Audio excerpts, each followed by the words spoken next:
Hello friends, Bones here with some more 90s nostalgia for you all. This time we're diving into the world of campy children's horror. I'm talking about the late 90s horror anthology series, Goosebumps. Originally a book series written by R.L. Stine in the early 90s, a TV series based on the books was later produced in Canada and aired in the US on Fox Kids.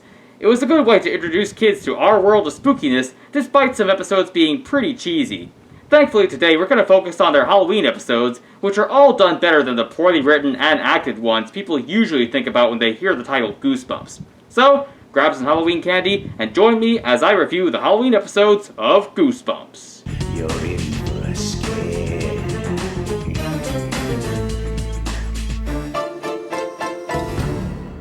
There's a total of 3 Halloween stories throughout this series, so we're going to start with Attack of the Jack-O-Lanterns. It's the night before Halloween when we meet Drew and Walker. Drew is understandably hyped for Halloween, but Walker is so nervous that he has to get some exposition going. Aren't you nervous about going out? No! Walker, that was miles from here. They don't even know if anything bad happened to those people. Now I must admit this is a pretty good way of getting important exposition out for this episode. It doesn't feel quite as forced as other shows, but soon we meet Drew's friends, twin siblings Shane and Shauna. Of course their names have to be similar too. Turns out they're returning to town for a visit, but our heartfelt reunion is ruined by some Halloween pranksters. Meet Tabitha and Lee, a pair of 90s bullies who have apparently made a career out of torturing Drew with pranks. That is until the twins come up with a plot to help Drew get some revenge. Drew and Walker are very interesting characters to watch. Drew has a lot of outgoing energy and enthusiasm, while Walker balances her out as the awkward, nerdy best friend. Tabitha and Lee do well as the scheming, overconfident bullies that you want to see get scared, but Shane and Shauna are almost too similar. Not just their looks, which is a given, but also their names and their personalities. I mean, geez, they're twins, not clones. But we do get a surprisingly scary scene in the form of a dream sequence where Drew, Walker, Tabitha, and Lee go to a big house far from everything. But it's a trap! That's it, go right up the stairs. That's it, go right up the stairs. Open! Go right on! Go right in! Go on! Go on! Go on right in! Although it's just a dream, it works for 2 main reasons besides how it was shot. 1, it plays on the 4 missing people plot that's a key part of the story. It reveals that Drew actually is more worried about it than she'll admit. 2, it plays on a real trick-or-treating fear. The fear that a bunch of kids could end up going to the wrong house, not knowing when to turn around and leave, and then get abducted by some old weirdos. It's one of the most realistic fears represented in a series of the talking dummy and Adam West in a gazelle costume. But now it's actually Halloween, and it's time to put the revenge plan in motion. Drew invites the bully pair to join her and Walker for trick-or-treating to set up the prank. The problem is they don't know what the prank is or where the pranksters are. So after some uneventful trick-or-treating, we get a surprise visit from some angry gourds.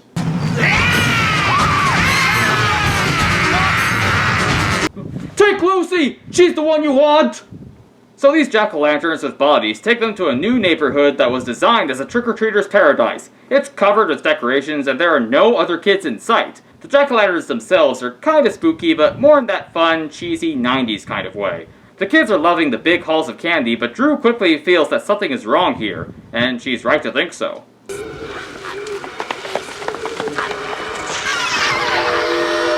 Ah! 90s CGI!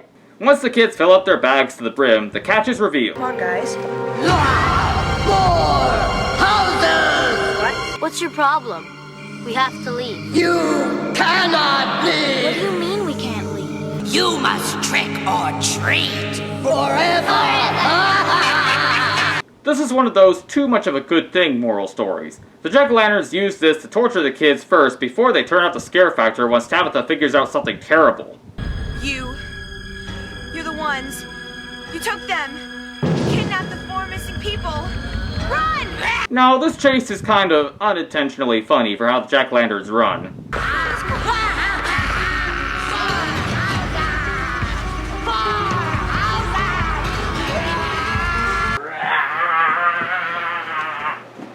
But I have to say that the fire effects are actually pretty cool and work well for the scare factor. After getting the bullies to pee themselves, I'm assuming, the jack-o'-lanterns laugh at the sight of them running as fast as they can. Spoiler warning for the twist here, so skip to the time code if you don't want it spoiled.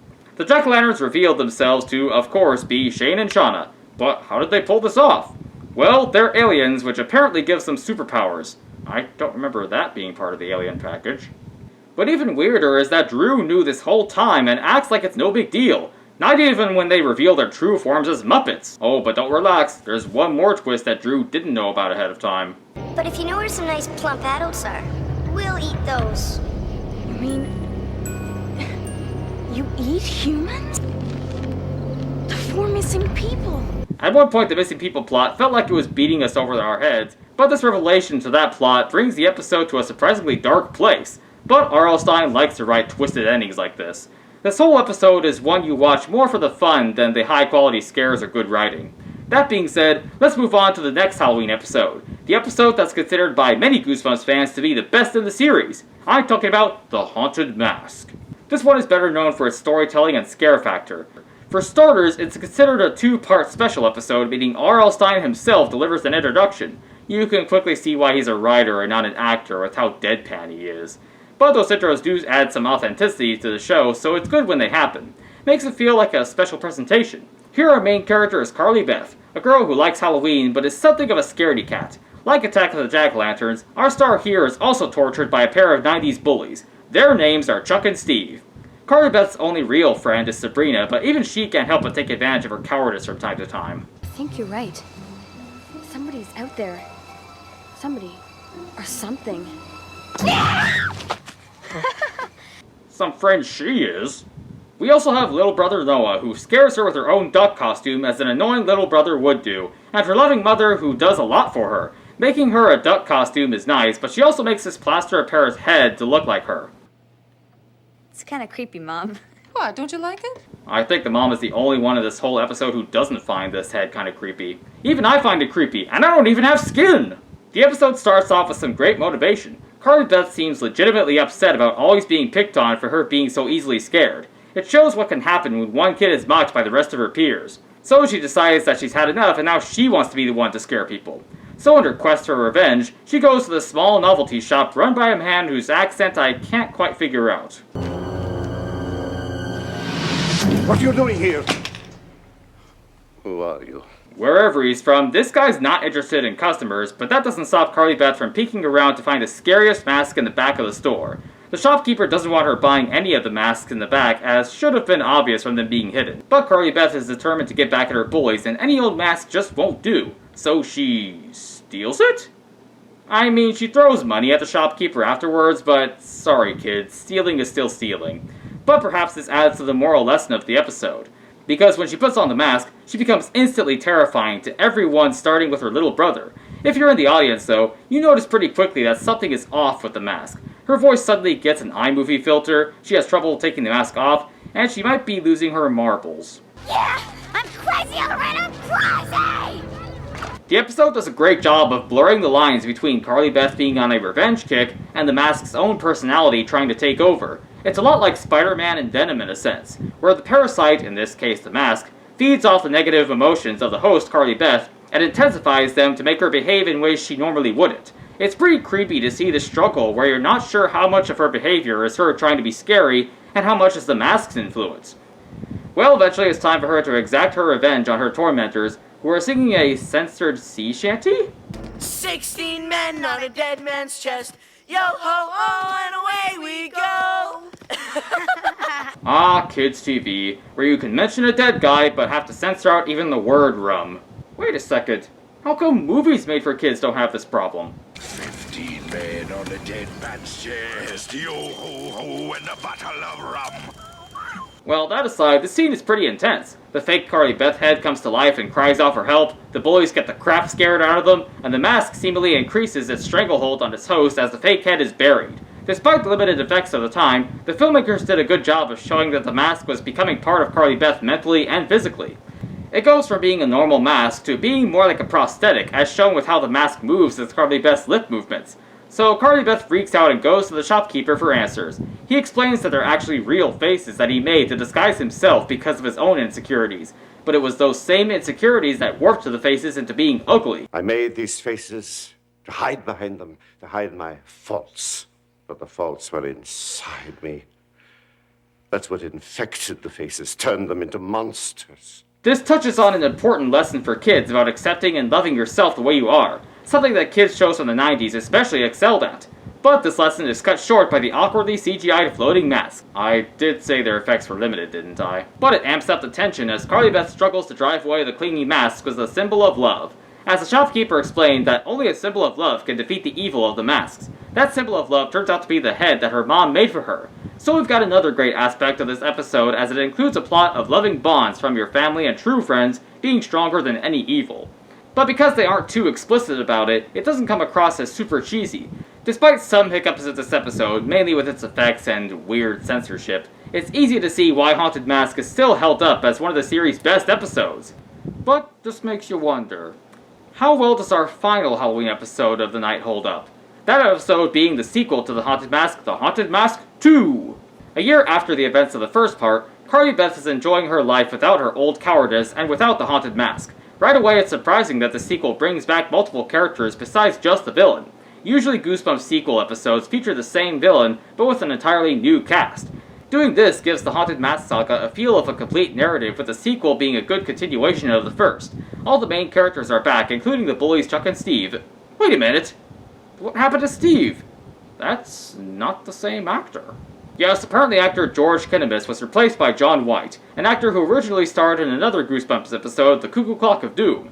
I searched as much as I could for an answer as to why this happened, but I couldn't find anything. My best guess is that Steve got a much bigger part in the sequel as more of a lead. Perhaps they thought John White had stronger acting chops for the more demanding role, which would be a huge bummer for George Kinnamus if that's what happened, but that's Hollywood for you.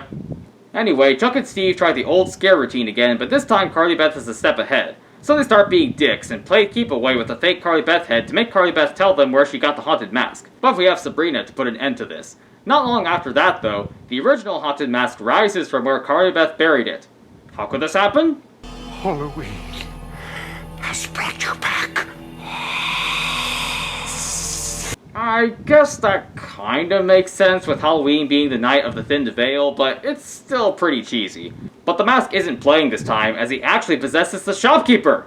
Well, on the bright side, at least we won't have to deal with the bad CGI now. We instead get a pretty cool costume with the mask on the black suit and cape, but some of the sounds the mask makes are still kinda cheesy.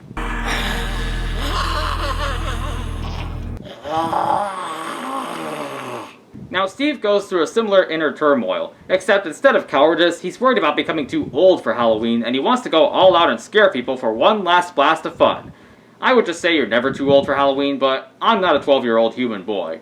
Becoming too old to have fun is the main thing with Steve, and that gets heightened when the first mask lures Steve and Chuck to the now abandoned party store. After sneaking in, Steve finds the creepy old man mask and takes it. He then goes through the similar process of trying on the mask and liking it, while the mask slowly changes his voice and his attitude. Meanwhile, Carly Beth embraces the innocent duck costume, and Chuck actually changes to a mafia costume this year, but he mispronounces the name Talia in the process. I don't know this, Chuck. Is he, one of the Tataglia family? What? I can't understand a word you're saying. My thoughts exactly.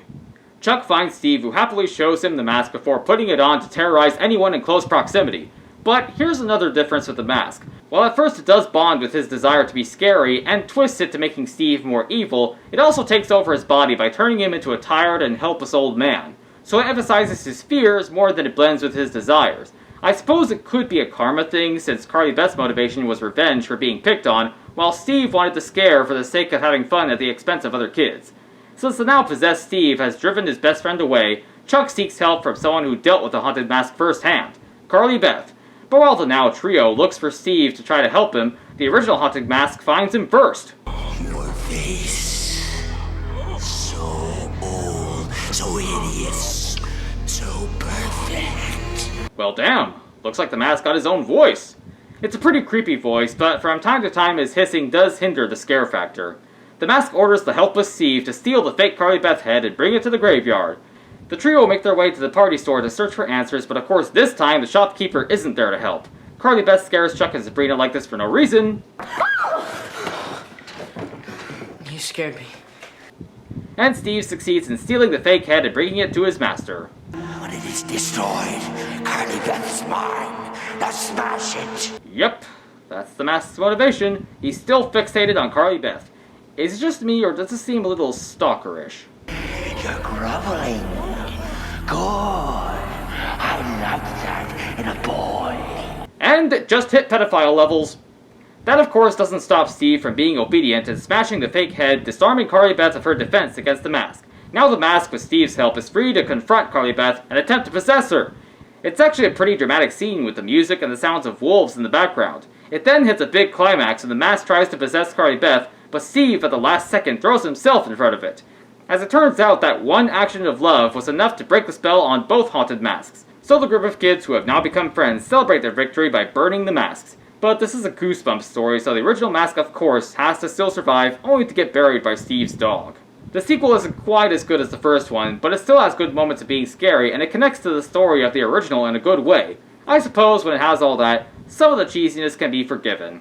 And those are the Halloween episodes of Goosebumps. And I have to say that The Haunted Mask is the best one, followed by Haunted Mask 2 and Attack of the Jack-O-Lanterns in third place. The series is now available for streaming on Netflix. It's a fun, nostalgic series to watch when you're in the mood for some kid-friendly 90s horror. If you like this review, check out our previous reviews of Buffy the Vampire Slayer and the top 10 Simpsons Treehouse of Horror episodes. Goodbye, friends!